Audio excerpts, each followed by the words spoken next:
Let me bring in my guests for this hour. Joining us, criminal defense attorney and former prosecutor David Bruno was with us. Dave, great to see you. And prosecutor and Commonwealth attorney Anton Bell. Anton, haven't seen you in a while. Thank you so much for joining us on the show today. David, let me start with you. I thought it was a fairly strong day for the prosecution, starting with the testimony of the medical examiner. Now, under normal circumstances, the testimony can be very important. Here, not so important in terms of how they died, because that's not in question. We know there was a shooting, et cetera. But the manner in which they died, I thought was very important, because they were sort of kneeling and they were shot from behind. Now, there was some question brought up on cross, but at the end of the day, it sort of evokes this idea of someone who might be out for revenge, let's say.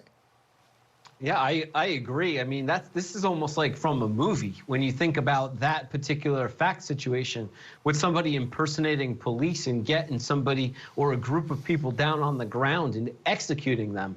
In real life, one has to ask. I mean, we just spent how much time at the Murdoch case talking about why or motive, and certainly this individual defendant would have that motive given the fact that he wanted revenge, even though it's the wrong person. I agree. Very good day for the state. I didn't see the first trial, and it was reported that the jury was 10-2 on an acquittal. But I think it's coming in rather strong for the state from what I've seen so far. Yeah, I agree. And, you know, I was surprised when I found out what the vote was in that case. Two issues, Anton Bell, that sort of affected that first case. Still an issue here. The idea that he didn't have the ability to shoot and how bad that disability was. And also these faulty IDs that we have. Of course, we heard yesterday from Gonzalo Guevara. He said basically the guy had orange hair and didn't walk with a gimp, right, or walk with any kind of limp. That creates problems as well. But here's the biggest problem, Anton, and maybe you can help me. You're a prosecutor. You have a case where I think what's clear here is the circumstantial evidence really shows that there was an obsession. But getting from the obsession, this idea that I want to make these guys pay, I'm going to kidnap them and make them disappear. Normal thoughts, one would think, for someone who's been through what Michael Keetley had been through. But taking it to that next step, to the action, that's the tough part for prosecutors, don't you think?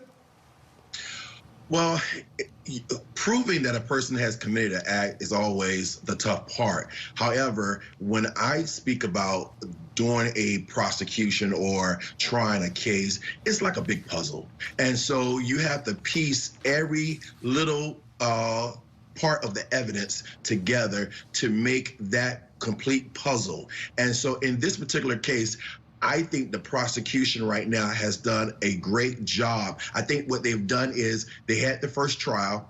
Now you have a second bite of the apple, and you learn what pitfalls or what challenges you had in the evidence the last time and where you need to strengthen those particular areas. So what they've done is they've gone back and they've made sure that questions concerning certain things like the ID, concerning his ability to shoot, his ability to be able to physically go up to that particular property and get out of that property quickly.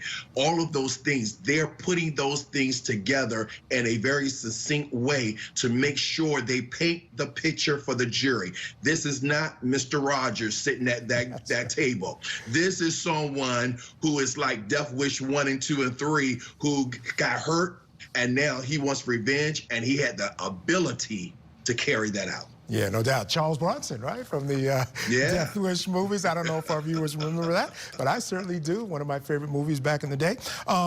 David Beckwith took the stand today. It was an interesting study because the guy had some very important information for the state, saying he saw, after the original injury in the robbery, he saw this defendant shooting a gun with that right hand. Now on cross, he faced some questions. There was some impeachment.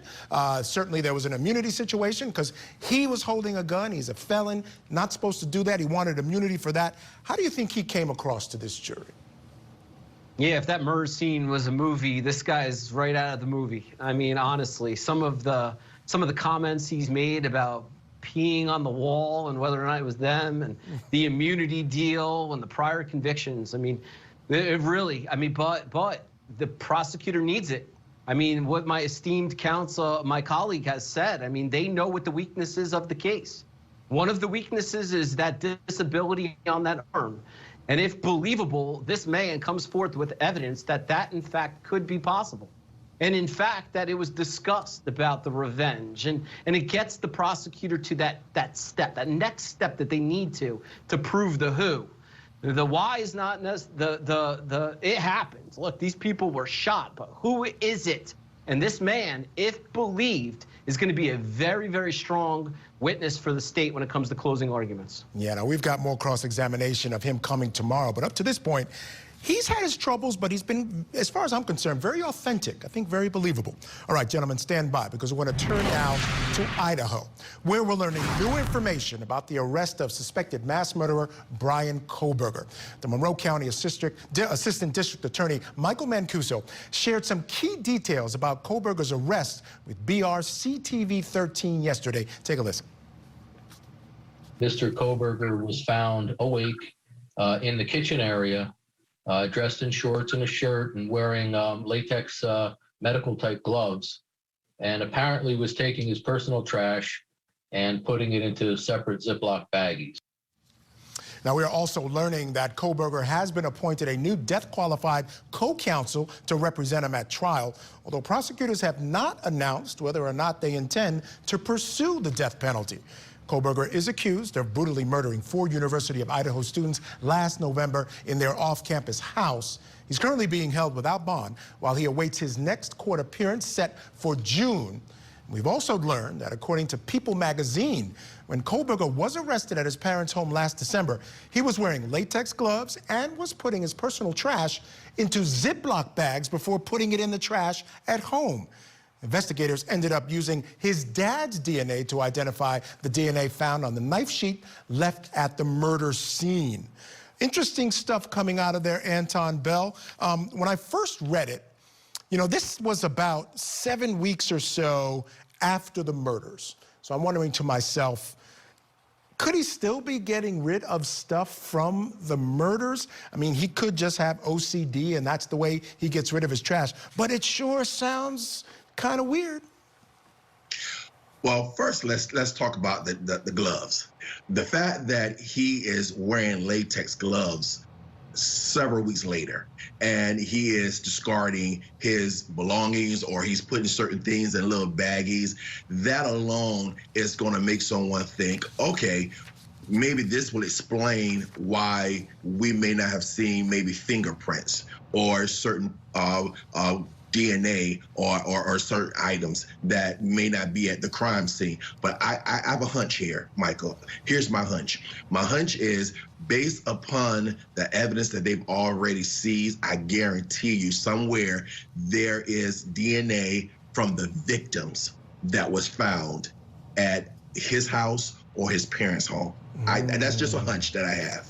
All right, what did they find? 2 knives, a Glock with magazines, black face mask, black gloves, black hat, green leafy substance in a plastic bag, a book with underlying on page 118 specifically, a bill, clothes, shoes, flashlight, a lot of stuff, David Bruno, found. But again, the guy could just be OCD. But here's the other thing I want to throw out to you, Dave. This is a guy that obviously had expertise in this area, this forensics area, things of that nature. This is what he was studying. Could this could be part of his plan to see if he could continue to get away with this crime? He knew that he had to protect his stuff, keep his DNA from being discovered. He knew probably they'd end up searching his parents' home because that's where he'd end up. All those things sort of fit into that narrative as well. Oh, I mean, look, we know that he turned his phone off. It was in airplane mode. We know the study. He thought he was getting away with this with the perfect crime. But Michael, I think in a vacuum, when you think about somebody using latex gloves 7 weeks later or a period of time later, it may be, hey, this is his MO. But the police have been watching him. The police were watching him from that travel that he did with his father from Washington to Pennsylvania. And also know that he was putting his garbage in his neighbor's cans.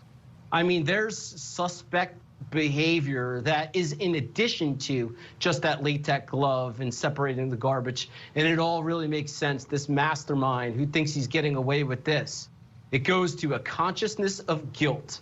And literally, it will be argued before a jury about everything he did after the murder that is showing his guilty intent.